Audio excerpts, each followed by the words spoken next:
Bonjour à toutes et à tous, à ceux que je connais quelques-uns et je suis bien contente de vous retrouver ce matin. Pour ceux qui ne me connaissent pas, je suis Gwyneth Cairns. Je suis en Touraine depuis 20 ans. On a soufflé quelques bougies le 26 décembre pour fêter ça.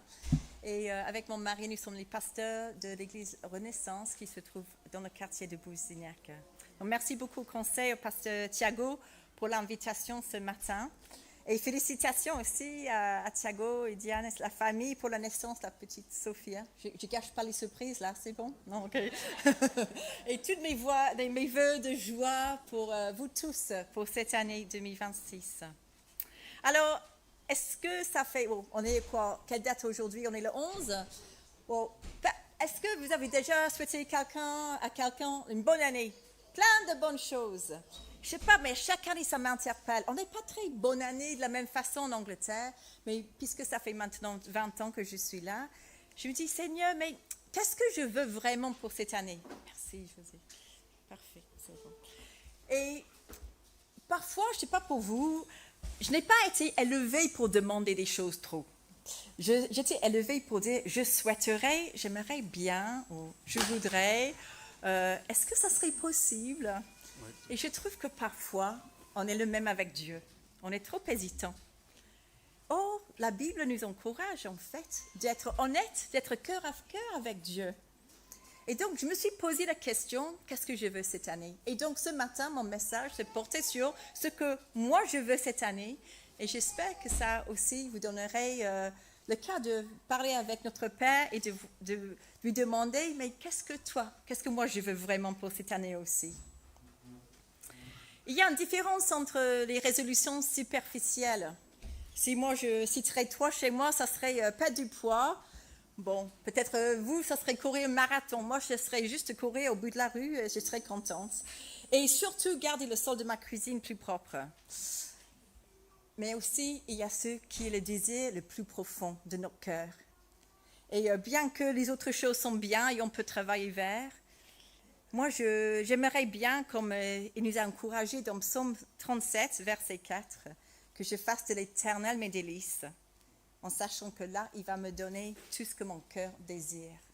Là, il ne parle pas d'un désir capricieux, mais il parle de désir profond. Et nous avons tous été créés, comme on vient de chanter, pour demeurer dans la présence de Dieu, pour cette intimité avec lui. Et donc, c'est de cela que je veux parler ce matin. La prière de Psaume 27 de roi David écho ce désir profond. Quand en Psaume 27, verset 4, David il dit « Je demande à l'Éternel une chose. » Il a osé demander quelque chose. Oui, il demande une chose. Vous vous souvenez de ce que c'était? Il a dit « Je désire, mais ardemment. Je voudrais habiter toute ma vie dans la maison de l'Éternel. » pour contempler la magnificence de l'Éternel et admirer son temple.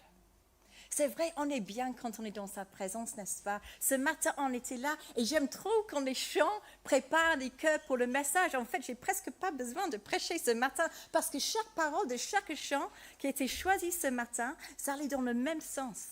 Ce sens de « oui Seigneur, je peux venir tel que je suis, avec mes fardeaux, avec mes faiblesses, et je jette tout devant toi, mais là, je veux rester dans ta présence. » Mais lundi vient, mardi, mercredi, jeudi. Comment rester dans la présence de Dieu tout le temps?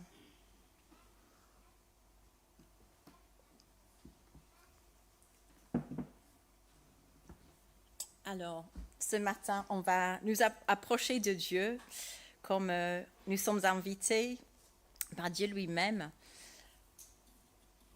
Et on va approcher avec assurance du trône de la grâce afin d'obtenir miséricorde, de trouver grâce pour être secouru dans nos besoins. Et j'aimerais bien qu'on lise ensemble dans Luc chapitre 11. Les disciples, ils ont osé demander quelque chose à Jésus. Et on va le lire à partir de verset 1 dans Luc 11. Ouais, je pense que j'ai mis... Excusez-moi, entre le PDF et le PowerPoint, c'est pas évident. Je pense que c'est ça. C'est ça. Ils ont demandé à Jésus, mais enseigne-nous à prier. Voilà, si on peut mettre tout le texte, voilà. Jésus priait un jour. Jésus priait un jour dans un certain endroit. Et quand il eut fini, un de ses disciples lui dit, Seigneur, enseigne-nous. Ce n'est pas juste enseigne-moi, bien que c'était un disciple, mais enseigne-nous. On a tous besoin. Enseigne-nous à prier, tout comme Jean l'a enseigné à ses disciples. Et Jésus leur dit, quand vous priez, pas si vous priez, mais quand vous priez, dites, Notre Père céleste, que la sainteté de ton nom soit respectée, que ton règne vienne et que ta volonté soit faite sur la terre comme au ciel. Donne-nous chaque jour notre pain quotidien et pardonne-nous nos péchés, car nous aussi nous pardonnons à toute personne qui nous offense.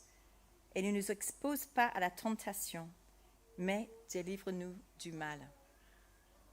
J'ai demandé à ma mari, mais tu sais, là on trouve cette prière dans Matthieu 6, mais aussi en Luc 11. Et qu'est-ce que toi tu prendrais? Et lui il dit, je prendrais Matthieu parce que c'est plus long, plus complet. Et moi je dis, bon, je vais prendre Luc 11 parce que c'est plus court. Donc... Mais dans ce passage, que c'est bien de le lire aussi dans la version de Matthieu, parce que là, c'est dans le contexte du sermon sur la montagne. Jésus, là, il priait comme il faisait souvent, il se retirait pour parler avec son Père. Et ensemble, à partir de cette prière que j'imagine vous connaissez très très bien, on va juste regarder 5 cris de cœur. Les choses qu'on peut demander, oui Seigneur, je veux ça cette année. Mais on va voir pour chacune des 5 choses qu'on va prier, il y a une action de notre part, il y a un changement, un positionnement de cœur que le Seigneur nous invite à avoir. Donc le premier cri de cœur, c'est notre Père. Notre Père qui es aux cieux, que ton nom soit sanctifié. Tu imagines ce disciple qui a vu Jésus prier, s'éloigner souvent. Quand il est revenu, j'imagine, le visage de Jésus était radieux. Parce que là, il a reçu les ordres pour la journée. Il a dit oui. Il a dû avoir cette tête-à-tête intime avec son Père. Et là, le disciple dit, mais comment faire? Et Jésus dit, mais la première chose qu'on va dire, c'est prier notre Père. Jésus dit la même chose à nous. Ça, notre Père, c'est-à-dire c'est le même Père que prie Jésus. Cette même intimité qu'a Jésus avec son Père, il nous invite à entrer dedans aussi. Notre Père, qui est aux cieux, là il règne, là il est souverain. Le début de toute prière, de toute relation, c'est de reconnaître que Dieu est ton Père. Alors, Dieu est notre Père uniquement si on a pris cette pas de foi en disant oui, que je reconnais que ce que Jésus a fait à la croix, c'est de prendre mes péchés. Et je crois en cette œuvre à la croix et maintenant, né de nouveau, je deviens enfant de Dieu. Mais puisque Dieu est notre Père, c'est le début de cette prière. Et si tu ne le connais pas encore comme Père, je t'exhorte à te tourner vers lui aujourd'hui. Jésus nous a demandé à enseigner que ton nom soit sanctifié. Aujourd'hui, Dieu était assis sur son trône, Jésus était à sa droite en train d'intercéder pour nous et les anges sont là à dire 24 sur 24, mais saint est l'Éternel, saint, saint, saint est l'Éternel. La louange ne s'arrête pas, son nom est honoré au ciel, mais ici sur terre, ça donne quoi? Le OMG est devenu un mime, est devenu, même dans la bouche des chrétiens, quelque chose de tellement ordinaire. C'est presque impossible à regarder un film, une série télé, même quelque chose de familial, sans qu'il y ait de blasphème partout. On n'y pense à rien, ça doit nous faire mal. Parce que le nom de notre Père, il est saint. On doit pleurer pour cela. Dans Ésaïe 52, il y a un passage que Paul recite encore en Romains 2, 24. Et Paul dit, le nom de Dieu, il est blasphémé parmi les païens. À cause de vous. Attends. Je relis, le nom de Dieu est blasphémé par les païens à cause de vous. Et là, il s'adresse aux Romains, aux chrétiens. Comment ça? Mais c'est une cause il faut réfléchir quand même. Est-ce que ma vie est en train d'honorer Dieu ou est-ce que les païens, quand ils me regardent, est-ce qu'ils pourraient blasphémer Dieu à cause de moi? Est-ce que je pourrais être une cause de chute pour quelqu'un? Donc quand je prie Notre Père, là je prie Seigneur, Abba, Papa, que tu es au ciel, je suis ici, mais aide-moi aujourd'hui à honorer ton nom, pas juste avec le fruit de mes lèvres, mais avec mon cœur, avec mes actions, afin que les païens ne puissent pas dire, mais à cause d'elle, non, je ne crois pas en Dieu ou que Dieu soit maudit. Donc, ce que moi je veux, la première chose que je veux cette année, c'est Seigneur, enseigne-moi à prier, aide-moi à examiner mon cœur, ma bouche et mes actions pour que dans ma vie, ton nom soit toujours sanctifié. Le deuxième cri de cœur que Jésus nous enseigne, c'est que ton règne vienne, que ta volonté soit faite sur la terre comme au ciel. José, Thiago, on pourrait prêcher toute une année sur ce sujet de notre Père. Mais ce que je veux attirer notre attention aujourd'hui, c'est juste souligner que si on prie que le règne de Dieu vienne, cela veut dire quoi? Ça veut dire qu'il soit le boss, le maître de tout, de toute ma vie, de tous les aspects de ma vie. Pas juste ma vie ecclésiale, mais ma vie de famille, ma vie de travail, comment je m'occupe de mes journées, de mes choix, de mes relations, de mes amitiés. Jésus explique à Nicodème en Jean chapitre 3, verset 3, que en vérité, je le dis, si un homme ne naît de nouveau, il ne peut pas voir le royaume de Dieu. Il faut être né de nouveau pour prier que ton règne vienne. Pour que ta volonté soit faite, il faut reconnaître que ma volonté, voilà, peut-être elle est bien, mais elle ne sera jamais aussi parfaite que la volonté de Dieu dans ma vie. Et quand on prie que ton règne vienne, que ta volonté soit faite sur la terre comme au ciel, il faut qu'on se demande, mais est-ce que la volonté de Dieu est faite au ciel? Oui, parfaitement. Et ça veut dire quoi pour nous aujourd'hui, ici-bas? Si on prie que le règne de Dieu vienne, ça veut dire que le roi revient, n'est-ce pas? C'est qui le roi? C'est Jésus. Et quand Jésus revient, qu'est-ce qui se passe? Il y a une porte qui se ferme. Et cette porte, c'est la porte qui actuellement est toujours ouverte. C'est la porte de la repentance. Nous vivons actuellement dans une période de grâce. On a toujours l'occasion pour dire aux gens, mais ce n'est pas trop tard. Tu as un Père qui t'aime. Jésus a donné sa vie. Viens dans une relation avec lui.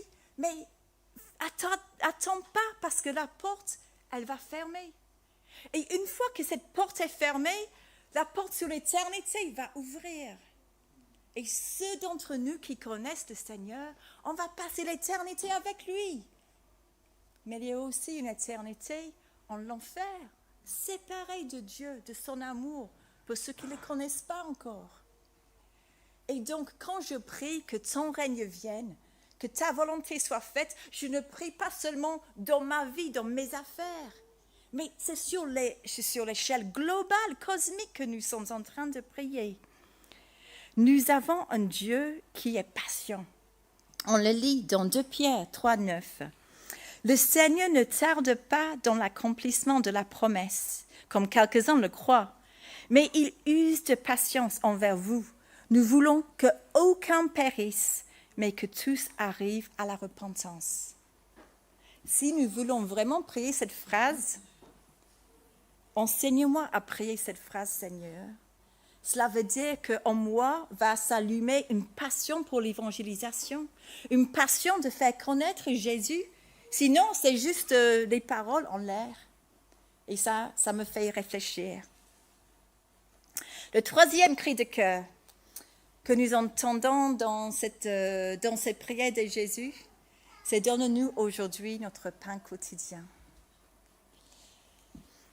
Je n'avais pas compris ce que c'est le pain quotidien avant de venir vivre en France. Vous en doutez. Je connais la réputation de la cuisine anglaise. On a fait des bons.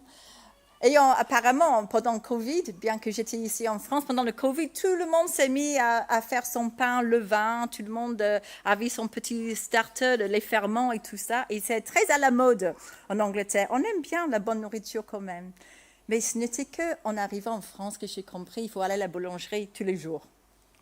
Nous, c'est pareil. Du pain frais, du pain sec de la veille. Bon, c'est pas très bon, n'est-ce pas? Quand on prie cette prière, c'est « Seigneur, donne-moi ce dont j'ai besoin pour ce jour. » Juste pour ce jour. L'année dernière, je pense que j'ai prié cette prière plus que toute autre prière. Et c'était souvent pour l'énergie. Pour l'énergie, la force physique et la force mentale, la force spirituelle, juste pour aujourd'hui. Parce que souvent, je me sentais submergée par différentes choses. Par les trucs des enfants, les trucs de l'église, les choses politiques, les choses qui se passent dans le monde. On peut se sentir vite submergé par ces choses-là. Mais en priant cette prière, on reconnaît que notre dépendance est 100% totale, complètement sur Dieu. Seigneur, donne-moi aujourd'hui mon pain quotidien. Mais en fait, non. Il n'a pas dit « donne-moi aujourd'hui mon pain quotidien ». Il a dit « donne-nous aujourd'hui notre pain quotidien ». Mais attends. Là, il parle de ce dont on a besoin pour la vie, on est d'accord. Et il dit, dans le contexte de Matthieu 6, le Père sait de quoi tu en as besoin. Que ce soit la nourriture, que ce soit les habits, que ce soit un travail, que ce soit des amis, une église. Le Seigneur, il sait tout cela. Et il nous donne sa parole, qui est notre pain quotidien spirituel. Mais en priant, donne-moi aujourd'hui notre pain quotidien, ça m'enlève de moi et le fait que je m'occupe de moi-même et mes propres besoins. Ça veut dire aussi que je me préoccupe de vos besoins, de prier à ce que le Seigneur pourvoie pour vos besoins aussi. Donne-nous aujourd'hui notre pain quotidien. Et quand je prie cette prière, ça veut dire aussi que je suis prête à entendre si Dieu dit, et si toi, tu pourrais être la main qui donne. Si toi, tu étais la personne qui va devenir l'ami. Si toi, c'est la personne qui va visiter un tel qui a besoin aujourd'hui d'un toucher humain. Est-ce que je suis prête à prier cette prière, pas juste pour moi-même, mais pour nous? Est-ce que je suis prête à être émue de compassion, de prier pour quelqu'un qui est dans le besoin? Le quatrième cri de cœur que nous entendons dans le Notre Père, c'est le pardon. Pardonne-nous nos offenses. Quelqu'un tout à l'heure a prié en disant merci pour la croix. Et plus tard, ceux qui sont chrétiens sont invités à partager ce merveilleux repas qui nous rappelle que Jésus a donné sa vie pour nous. Et donc, si on est chrétien, si mes péchés ont été pardonnés, pourquoi ai-je besoin encore de prier cela? Parce que même s'il a payé le prix, si je ne viens pas reconnaître et confesser mes péchés, il reste comme une tâche dans ma relation avec le Père. Et donc, quand le Seigneur nous invite à prier pardonne-nous nos offenses, il nous invite à reconnaître que j'ai manqué dans mes obligations. J'ai que 2 obligations dans la vie. Quand on dit comme ça a l'air facile. La première obligation, c'est d'aimer Dieu. Et la deuxième obligation, c'est d'aimer tous les autres, comme moi-même. Que 2 obligations, mais j'en manque souvent. Excusez-moi, je bouge trop, c'est ça. Nous avons des dettes envers d'autres, et c'est pour cela qu'on prie, pardonne-nous nos offenses. Parce que on faillit tout le temps. On a des dettes, des obligations envers Dieu et envers les autres. Mais dans la prochaine partie de cette phrase, comme nous pardonnons aussi à ceux qui nous ont offensés, c'est important de prendre le temps avec le Seigneur de faire le point, non seulement au début de l'année, mais chaque jour. Est-ce que je garde des comptes courtes par rapport à ceux qui sont endettés envers moi? Le pardon libère et guérit. Et le non-pardon, c'est comme une corde ombilicale toxique qui a besoin d'être coupée. Ce n'est pas l'autre que je libère, c'est moi-même en pardonnant. Et Dieu, il promet dans 1 Jean 1,9, un de mes versets préférés, « Si nous confessons nos péchés, il est fidèle et juste pour nous les pardonner et pour nous purifier de toute iniquité. » Quand je prie cette prière, je prie non seulement pour moi-même, mais ça veut dire que si ce n'est pas le cas, mais si José m'avait offensé, je suis d'accord aussi qu'il soit pardonné. Et donc, je ne peux pas être là à garder le rancune. Non, Dieu s'en occupe. Dieu s'en occupe de son cœur. Dieu est juste. Mais pour moi-même, je veux avoir des comptes courts avec Dieu. Je veux avoir mon cœur lavé de toute iniquité. Ensuite, la 5e chose que le Seigneur nous enseigne à prier, c'est ne nous expose pas à la tentation, mais délivre-nous du mal. Je ne sais pas pour vous, j'ai toujours un peu de mal à comprendre ce verset, cette partie. Parce que Dieu, il ne nous enduit pas en tentation, on est d'accord. Dieu ne nous tente pas. Mais le Saint-Esprit, c'est lui qui a emmené Jésus dans le désert pour être tenté. Et donc, qu'est-ce que Jésus il a vécu pendant ces 40 jours? Là, il a jeûné, il a prié, il avait cette intimité avec son Père. Et chaque fois le diable venait, il avait la parole de Dieu pour dire non. Nous aussi, nous avons cette même possibilité de répondre avec la parole de Dieu. Mais quelques années plus tard, 3 ans plus tard, Jésus, il était dans un jardin, le veille de sa mort. Il avait demandé à ses disciples de rester éveillés. Il a dit, restez vigilants. Priez pour ne pas céder à la tentation, car l'esprit est bien disposé, mais par nature, l'homme est faible.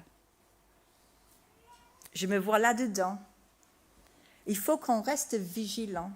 Il faut qu'on prie pour ne pas céder à la tentation. Et c'est ça, être exposé à la tentation. C'est plutôt dans le sens de ne pas être submergé par la tentation, de ne pas céder à la tentation. Mais délivre-nous du mal.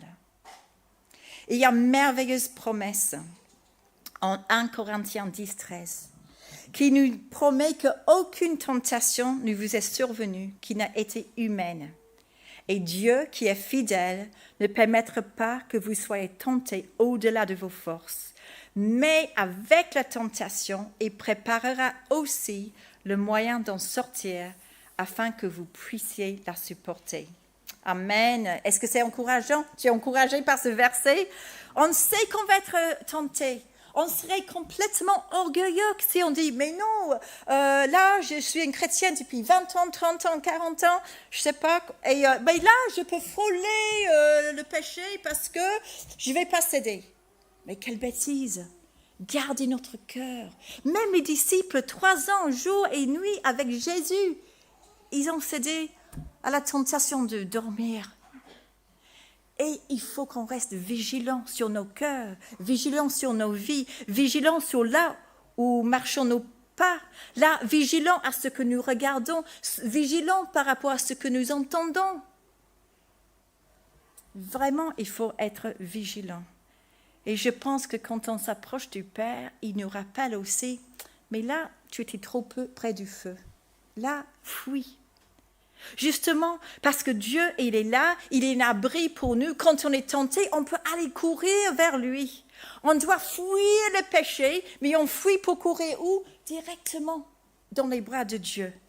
Il nous promet en psaume 32, verset 7, « Tu es un abri pour moi, tu me préserves de la détresse, tu m'entoures des champs de délivrance. » Chaque fois que tu es dans une situation de tentation, Dieu est là, il t'entoure des champs de délivrance, mais il attend à ce que tu fuis et que tu te caches en lui. Si on résume ces 5 choses que Jésus nous a partagées, quand le disciple lui a dit, mais enseigne-nous à prier. Il a dit que ton nom soit sanctifié.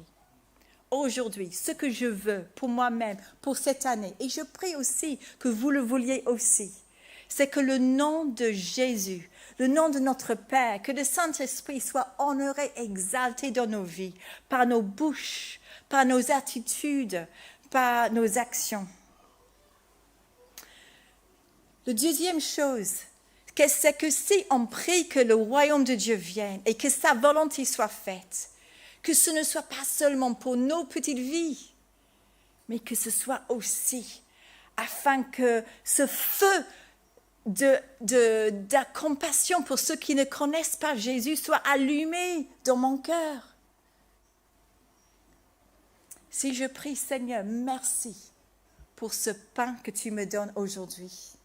Je prie que ma reconnaissance, que mon attitude de gratitude ne fait que croître et que ma compassion pour ceux qui sont en manque grandisse afin que je puisse aussi partager le pain avec mes frères, avec mes sœurs. 4e, si je prie cette année, Seigneur, pardonne-moi. Je veux être quelqu'un qui pardonne vite. Je veux être quelqu'un qui n'est pas tenté par l'orgueil spirituel, mais qui soit vite à venir. Seigneur, je me répands de cela, je me répands de cette attitude, je me répands d'avoir bafoué ton nom, je me répands de mon égoïsme. Vous connaissez, et le Saint-Esprit, il nous connaît mieux qu'on nous connaît nous-mêmes. Je prie que cette année, que je sois vite à pardonner les autres qui m'offensent, parce que je serai déçue par les autres. Vous serez déçus par les autres. Même par les personnes, surtout par les personnes les plus proches. Mais vous ne serez jamais déçus par Dieu. Et 5e, quand je prie, délivre-nous du mal. On va prier, Seigneur, je ne veux pas être orgueilleux. Je veux justement fuir la tentation. Et je te remercie, Seigneur, parce que tu m'entoures toujours des champs de délivrance. Aide-moi à courir vers toi et à ne pas jouer avec le feu cette année.